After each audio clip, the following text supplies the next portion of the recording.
Okay, guys, here we have a 2018 Chevy Silverado Z71 edition, and we're gonna take a video, and we're gonna see how it looks with the 20-inch stock wheels.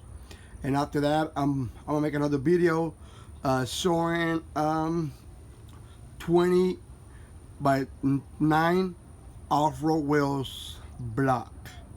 Here you go.